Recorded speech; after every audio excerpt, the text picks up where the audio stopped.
Bueno, en este video vamos a hablar de la anatomía radiológica de los oídos, específicamente por resonancia magnética. Para empezar, vamos a tener que el oído está dividido en tres compartimentos, un compartimento externo, medio e interno.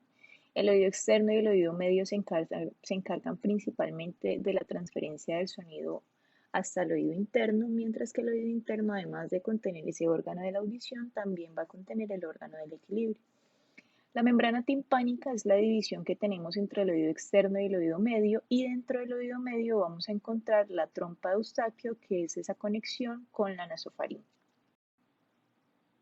Entonces, el oído externo está compuesto por el pabellón auricular y por el conducto auditivo externo.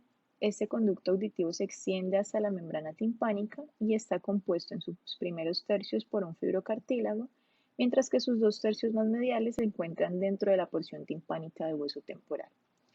El tímpano va a estar unido a un anillo timpánico, mide aproximadamente 10 milímetros de diámetro. Su pared más anterior está formando el aspecto anterior de la fosa glenoidea, mientras que su pared más posterior compromete el margen anterior del segmento mastoideo del hueso temporal. El oído medio es una cavidad llena de aire que se encuentra dentro de la porción petrosa del hueso temporal. Tiene unos límites. En su parte más lateral está limitada por la membrana timpánica, en su parte más medial está limitada por las estructuras del oído medio, que están cubiertas por esta cápsula óptica y que forman un promontorio coclear. En su techo su techo está formado por el techo del tímpano, que esto es una pequeña porción de hueso que separa la fosa craneal media con el oído, y en su pared más inferior vendría o estaría conformada por la pared de la vena yugular. En la pared más posterior del oído medio podemos encontrar varias estructuras importantes. Una de ellas es el receso facial, a través del cual va a discurrir el nervio o discurre el nervio facial. Tenemos la eminencia piramidal, que es donde se va a superponer ese músculo del estribo que se va a insertar en la cabeza del estribo. Tenemos el seno timpánico y tenemos la fosa de la ventana redonda. Bueno, entonces el oído medio, a su vez, está dividido en tres compartimentos. Tenemos el epitímpano, que es toda la parte que se encuentra más superior a la membrana timpánica. Aquí tenemos principalmente la cabeza del martillo. Tenemos el mesotímpano, que va a tener ya toda la articulación de la cadena osicular. Y tenemos el hipotímpano, que es todo lo que se encuentre por debajo de la membrana timpánica, donde va a estar principalmente la trompa de Eustaquio, que, como habíamos dicho, es esa conexión entre el oído medio y la nasofaringe. Entonces, en el mesotímpano vamos a encontrar esta cadena osicular, que está compuesta por tres huesecillos, que son el martillo, el yunque y el estribo. El martillo, a su vez, está compuesto por una cabeza, por un cuello, por un proceso anterior, un proceso lateral y el manubrio. Tenemos el yunque, que está compuesto por un cuerpo, por un proceso largo, por un proceso corto, y tenemos el estribo, que compromete su cabeza, su pilar más anterior, su pilar más posterior y la base.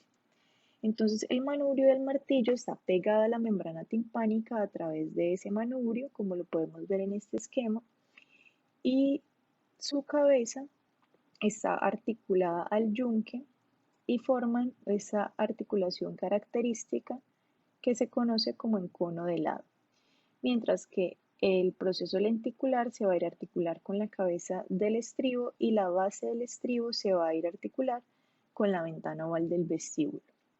Y adicionalmente, esta cadena osicular o esta cadena de huesecillos está fijada dentro de ese oído medio a través de múltiples ligamentos, donde podemos encontrar el ligamento superior del martillo, el ligamento superior del yunque y el ligamento posterior del yunque. Generalmente cuesta verlos por tomografía, pero cuando se ven como unas estructuras lineales delgadas, que sería algo como lo que nos estaría representando esta imagen 14 y 12. Bueno, entonces las estructuras que veíamos anteriormente son difícilmente visualizadas por resonancia. La mejor imagen para evaluar estas porciones óseas con contenido aéreo es la tomografía. Sin embargo, el oído interno sí va a ser una parte del oído que vamos a poder visualizar muy bien por resonancia. El oído interno está localizado en la porción petrosa del hueso temporal y contiene algo que se llama el laberinto óseo, que está conformado por la cóclea, el vestíbulo y los canales semicirculares. La cóclea es básicamente el órgano de la audición, mientras que el vestíbulo y sus canales semicirculares son los que se encargan del balance y el equilibrio. Y adicionalmente en el oído interno vamos a encontrar el conducto auditivo interno, que va a ser un conducto que va a llevar el nervio facial, el nervio vestíbulo coclear, el nervio intermedio y la arteria laberíntica, que vamos a ir viendo más adelante. Vamos a hablar del nervio facial. El nervio facial va a emerger del tronco encefálico, específicamente de la unión puntino-medular, y tiene varias porciones para las que vamos a visualizar cuando estamos hablando del oído. Primero la porción cisternal. La porción cisternal es aquella que comprende desde el origen del nervio hasta el ingreso al conducto auditivo interno, que su ingreso o su parte más medial del conducto se conoce como el poro acústico.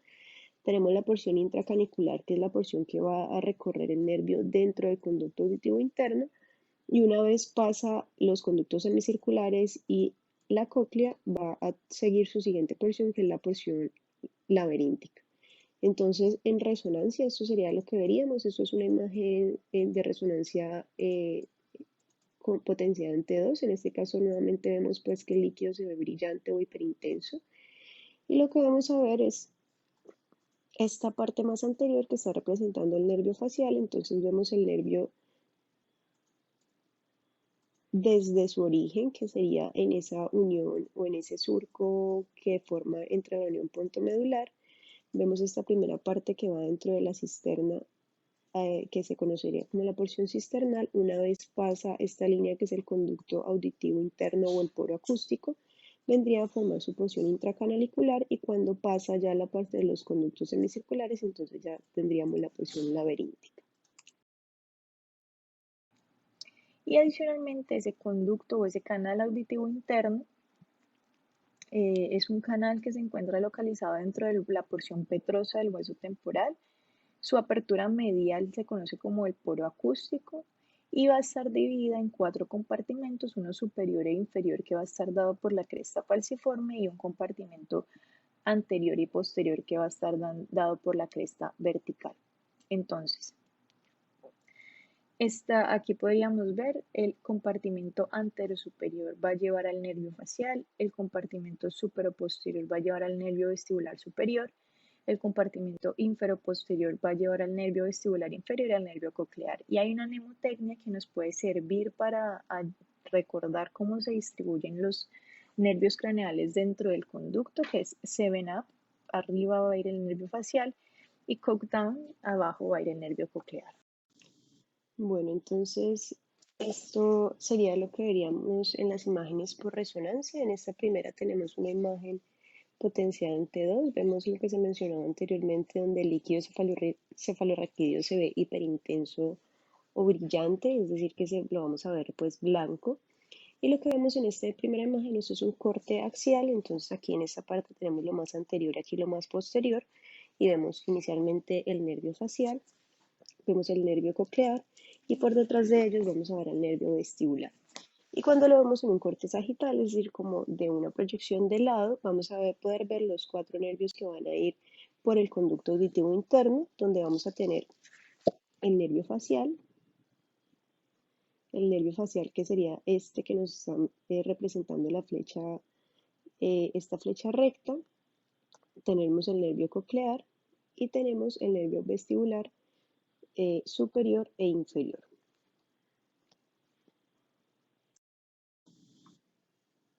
Bueno, entonces continuamos con el laberinto óseo. El laberinto óseo está formado por una cápsula óptica, que es un tejido denso de ese hueso temporal, que va a estar formando cada una de las estructuras del oído interno. Entonces, esta la vamos a dividir en canales semicirculares, en el vestíbulo y en la cóclea. Y estas proyecciones óseas van a estar rodeadas por unas membranas laberínticas que van a llevar esa endolinfa, que es ese líquido que se encarga de la transmisión del sonido. En el vestíbulo específicamente vamos a tener un saco membranoso que va a captar la aceleración lineal y va a estar inervado por el nervio vestibular superior.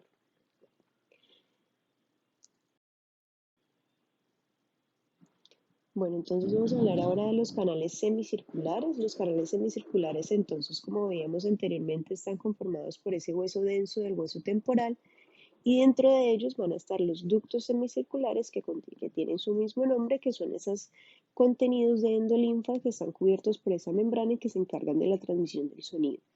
Tenemos tres que son el canal superior, posterior y lateral, que el lateral también es conocido como el horizontal.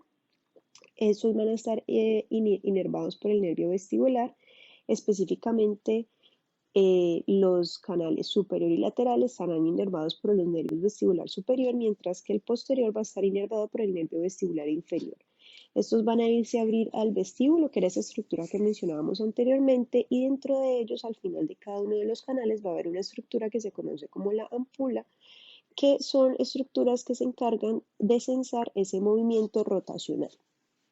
Entonces, en esta primera imagen ya describíamos anteriormente los nervios que podíamos ver dentro del conducto auditivo interno. Aquí vamos a ver representado el canal semicircular posterior y dentro de él vamos a ver este foco hipointenso que sería la ámpula, que es esa estructura que se encarga de captar ese movimiento rotacional.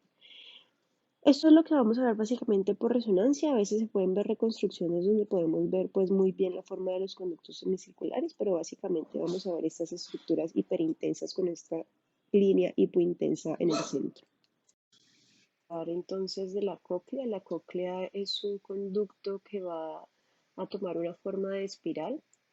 Esta da aproximadamente 2,5 vueltas sobre una columna ósea que se conoce como el modiolus, y esta estructura también va a estar bordeada por canales perilinfáticos y se va a encargar de transmitir el sonido desde la ventana oval, transmite el sonido por toda la cóclea para salir finalmente por esa ventana redonda. En resonancia tenemos entonces esta imagen potenciada en T2 de una resonancia en un corte axial, donde podemos ver esta imagen que nos está representando la cóclea, que tiene esta imagen como en forma de coliflor, y lo que podemos ver entonces es ese líquido que va a ser hiperintenso. Vemos en el centro esta imagen hipointensa pues que está representando la columna ósea, y adicionalmente vemos esta línea que la atraviesa que se conoce como la lámina en espiral, que se va a encargar de dividir la cóclea en una porción vestibular y en una porción timpánica.